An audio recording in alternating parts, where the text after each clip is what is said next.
नमस्कार, जी न्यूज पर आपके साथ श्रीनगर से इस वक्त मैं अदिति त्यागी हूं। जी न्यूज आप जानते हैं ग्राउंड पर मौजूद है। जो अपडेट्स हैं, जो डेवलपमेंट्स हैं, लगातार हम आपको ये भी बता रहे हैं कि जम्मू कश्मीर में टारगेट किलिंग के खिलाफ लगातार प्रोटेस्ट हो रहे हैं, लोग सड़कों पर आ रहे हैं। आपको बता देते हैं कि आज श्रीनगर में नेशनलिस्ट पीपल्स फ्रंट द्वारा प्रदर्शन किया गया है, जिसमें आतंकियों के खिलाफ नारेबाजी हुई है। बीते दिनों में आपने देखा कि किस तरह आतंकियों ने बेकसूर और निर्दोष लोगों को निशाना बनाया।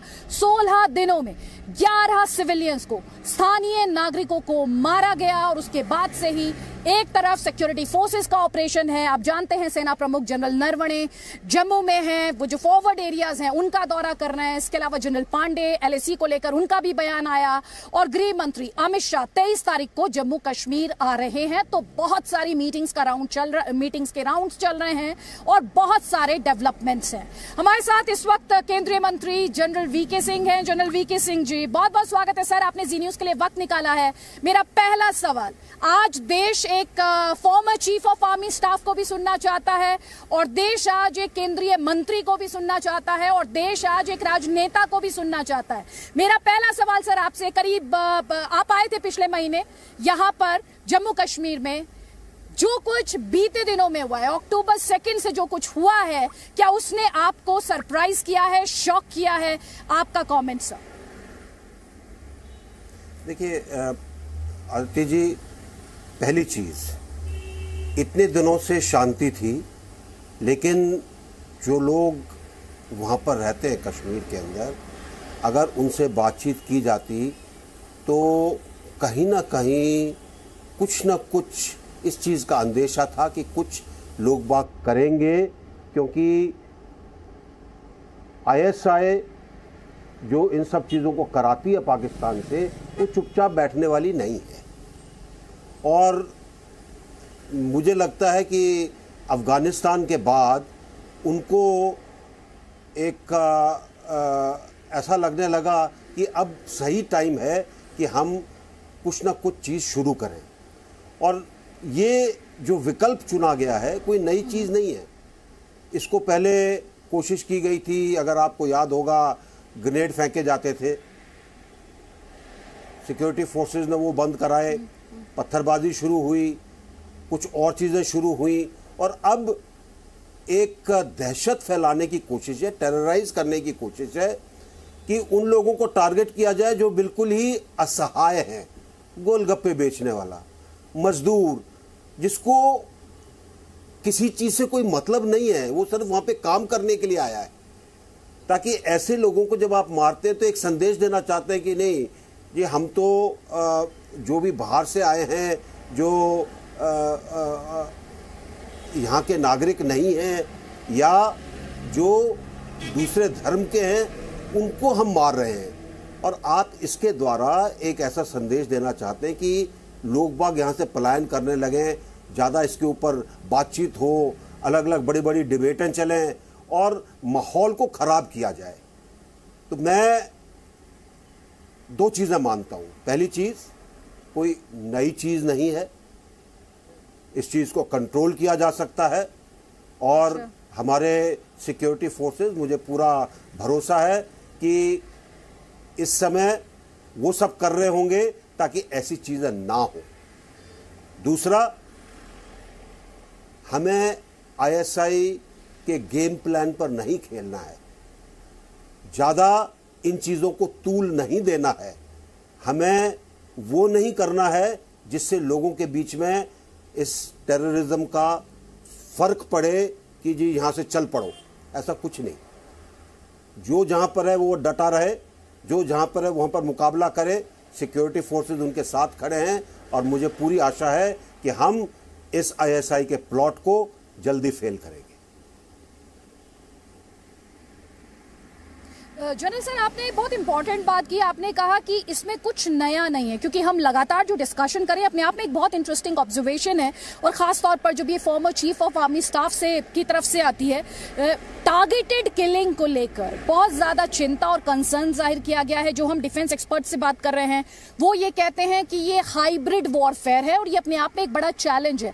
मैं इसे आपसे समझना चाहती हूँ कि भारत के फोर्सेस के लिए ये टारगेटेड किलिंग कितना बड़ी चुनौती है और इससे कैसे पार पाया जाएगा? ये जो काउंटर टेरर ऑपरेशंस हैं, क्या आप इनके फॉर्म को बदलते हुए देखते हैं? इस टारगेटेड किलिंग का, जिसमें आपने कहा कि आईएसआई का हाथ है, सीधे तौर पर काउंटर क्या है, जवाब क्या है? आदित्य, ये जितने हमारे एक्सपर्ट हैं, मैं इनसे पूछना चाहूंगा, क्या आज तक हाइब्रिड वॉरफेयर नहीं चल रहा क्या कश्मीर में? कोई नया शुरू हुआ है क्या? ये जिस दिन से कश्मीर के अंदर आईएसआई ने हाथ डाला है, उस दिन से सब कुछ हाइब्रिड ही चल रहा है। कन्वेंशनल वॉर होता तो बात दूसरी थी। तो ये लोगों को कंफ्यूज करने की बात ना की जाए तो ज्यादा अच्छा रहेगा। पहले जब ग्रेनेड फेंके जाते थे वो क्या थे?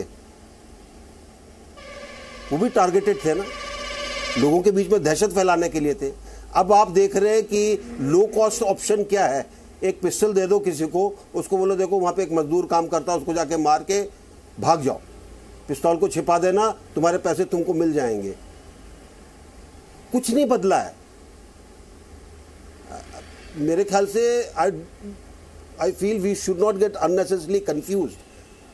हमको इसका उपाय निकालना, उपाय हैं, हमने पहले भी चीजों को बंद किया है, इन चीजों को भी कंट्रोल किया जा सकता है। और सिर्फ तसल्ली के साथ प्लान तरीके से इन चीजों के ऊपर एक्शन लेना है। ये कोई नया हम खेल नहीं देख रहे हैं। आईएसआई के पास वही किताब है, उसी को निकाल के वो कोई नई चीज उसमें डाल देते हैं, उससे पूरा का पूरा जो उनका अभियान चल रहा है वो नया नहीं होता है।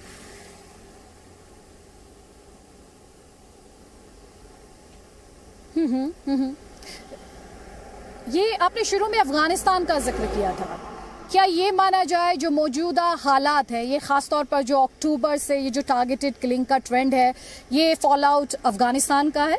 Just for clarity sir. Aditya, Afghanistan का मैंने नाम इसलिए लिया कि जितने चीज़ें अफगानिस्तान के अंदर जब तालिबान घुसे हैं और जिस तरीके से वहाँ से अमेरिकी सेनाओं का इवैक्यूएशन हुआ, जो दृश्य देखने को मिले, तो एक खुशी की लहर कुछ पाकिस्तानी नीतिकारों ने जाहिर की कि जी देखो ये हमने किया है, हमारी आईएसआई देखिए कितनी अच्छी है। यहाँ तक कि हामिद गुल ने कहा कि पहले आईएसआई ने अमेरिका से मिलकर रूस को हराया और अब अमेरिका से मिलकर अमेरिका को हरा दिया। ये जो सोच है, इस चीज़ को लेकर मैंने कहा कि उनको लगने लगा कि हम अफगानिस्तान में ऐसा कर सकते हैं, हम अब हिंदुस्तान में भी कर सकते हैं। लेकिन मैं ये कहना चाहूँगा, हमारे अंदर और अफगानिस्तान में फ़र्क है। हम उनकी इन सब तजवीज़ों को, उनकी इन सब चीज़ों को कई साल से देख रहे हैं, हम उनको समझते हैं और मुझे इस चीज़ का पूरा यकीन है, पूरा भरोसा है कि जो हमारे ट्रुप्स हैं, जो हमारे सिक्योरिटी फोर्सेस हैं कश्मीर में, वो भी इन चीज़ों को समझते हैं। इसलिए कोई घबराने की बात नहीं है, कोई पलायन की बात नहीं है। इसीलिए मैंने कहा सिक्योरिटी फोर्सेस इस पर काम करते रहेंगे, ज़्यादा दिन नहीं रुकेगा ये। और जिस दिन ये पिस्तौलधारी मरने शुरू होंगे, मैं 100% आपको कह सकता हूं ये चीजें बंद हो जाएंगी। चाइना पाकिस्तान के नेक्सस को कैसे देखते हैं? आपने अभी अफगानिस्तान का जिक्र किया और साथ ही यहाँ पर इंपॉर्टेंट होगा अपने दर्शकों को ये भी याद दिलाना कि अमेरिकन फोर्सेस और इंडियन फोर्सेस को कंफ्यूज नहीं किया जा सकता, उनका कंपैरिजन नहीं हो सकता। उसके पीछे एक रीजन है, इंडियन ट्रूप्स जो हैं वो बैटल हार्डन्ड रहे हैं। इंडियन ट्रूप्स के नाम कई ग्रेट विक्ट्रीज नहीं है। पाकिस्तान ने जब जब हिमाकत की है, भारत की तरफ से बहुत करारा जवाब मिला है। तो ये जो चाइना और पाकिस्तान एक साथ आए हैं और खासतौर पे अफगानिस्तान में इस समय जो चल रहा है, वो भारत के लिए कितनी बड़ी चुनौती आने वाले दिनों में होगा? देखिए, मेरे ख्याल से कई बार हमारे सेना प्रमुखों ने कहा है, कई बार हमारी हायर लीडरशिप ने भी कहा है, भारत हर चुनौती का सामना करने को तैयार है, फुल स्टॉप। इसके बाद कोई सवाल नहीं है कि इसमें ये हो सकता है, वो हो सकता है, कुछ नहीं है। मैं एक पुराने चीफ होने के नाते ये ज़रूर कह सकता हूँ कि मुझे अपनी सेनाओं पर और जो सिक्योरिटी फोर्सेस जम्मू और कश्मीर में काम कर रहे हैं उन पर पूरा भरोसा है। जल्दबाजी की ज़रूरत नहीं है, वो अपना काम कर रहे हैं और जल्दी आपको उसका नतीजा देखने को मिलेगा।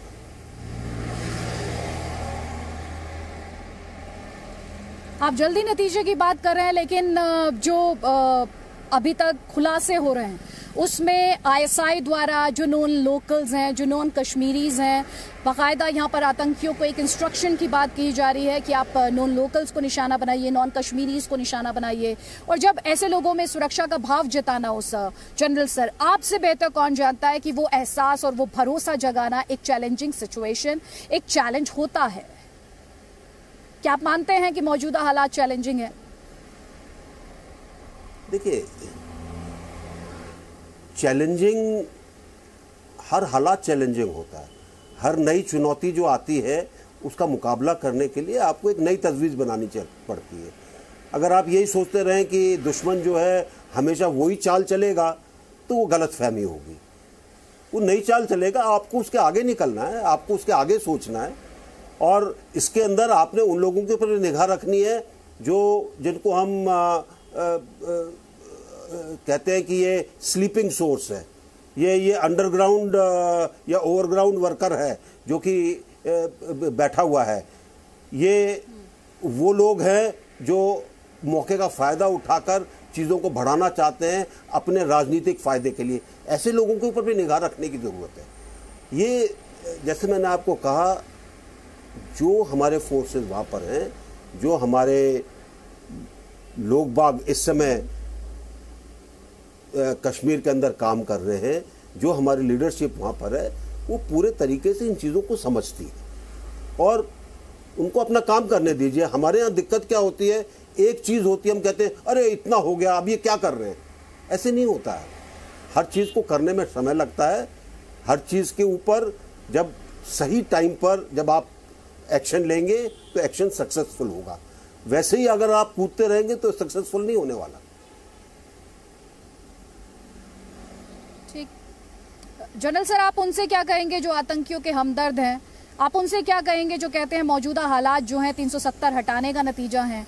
आप उनसे क्या कहेंगे जो कहते हैं मौजूदा हालात खासतौर पर महबूब जैसे वो कहते हैं मॉन्यूमेंटल फेलियर है, होने वाला है? तो ऐसे हमदर्दों को ये पता होना चाहिए कि हमदर्द बनना आसान है, दर्द सहना आसान नहीं है। तो मैं तो उनको एक सलाह दे सकता हूँ, इस हमदर्दी को छोड़िए। कश्मीर के प्रति, कश्मीरियत के प्रति, कश्मीर की तरक्की के प्रति, कश्मीर के प्रोग्रेस के प्रति, कश्मीर के विकास के प्रति, कश्मीर के आम आदमी की उन्नति के प्रति हमदर्द बनिए।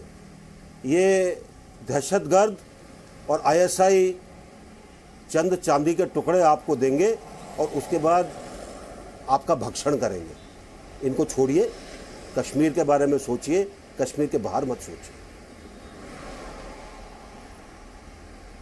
अच्छा, शाह महमूद कुरैशी पाकिस्तान के विदेश मंत्री कह रहे हैं कि भारत पर आरोप लगा रहे हैं राज्य प्रायोजित आतंकवाद का। कह रहे सिविलियंस को मारा जा रहा है। भारत के खिलाफ एक प्रोपेगेंडा चलाने की कोशिश पाकिस्तान ने बीते सालों में लगातार की और आप उससे बहुत वाकिफ हैं, उस पर क्या कहेंगे?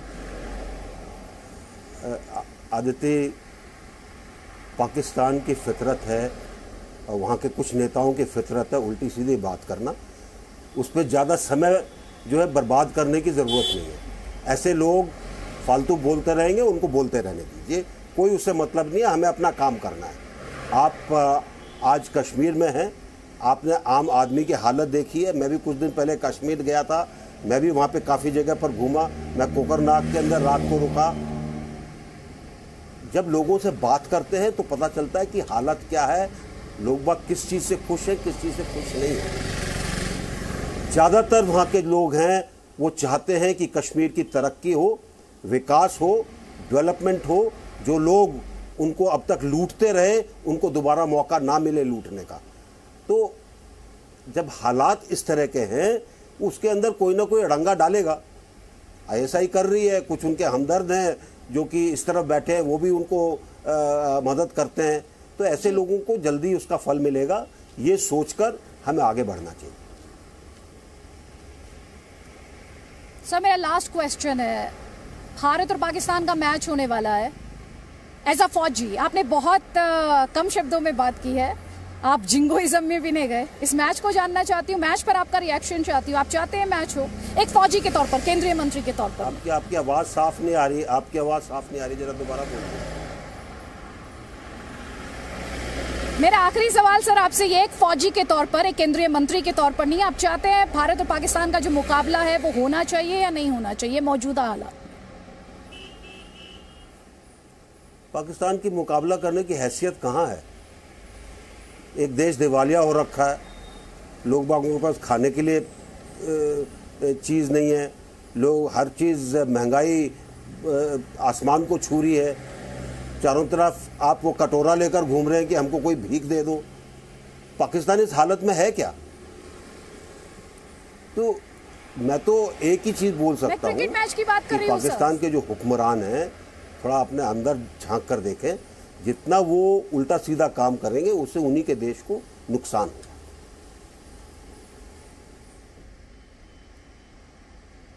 बहुत बहुत शुक्रिया जनरल वीके सिंह, जी न्यूज़ से बात करने के लिए। आपने बहुत ही स्मार्टली मेरे सवाल का जवाब नहीं दिया, लेकिन हाँ पाकिस्तान को एक्सपोज किया है और साथ ही आपसे बात कर कर एक एश्योरेंस, एक भरोसा जाहिर तौर पर लोगों में जगह है, खासतौर पर जब एक former chief of army staff मौजूदा हालात को डिकोड करता है और ये बताता है कि कैसे इन हालात से पार पाया जा सकता है। उससे बेहतर कुछ नहीं हो सकता। जनरल वीके सिंह, जय हिंद सर।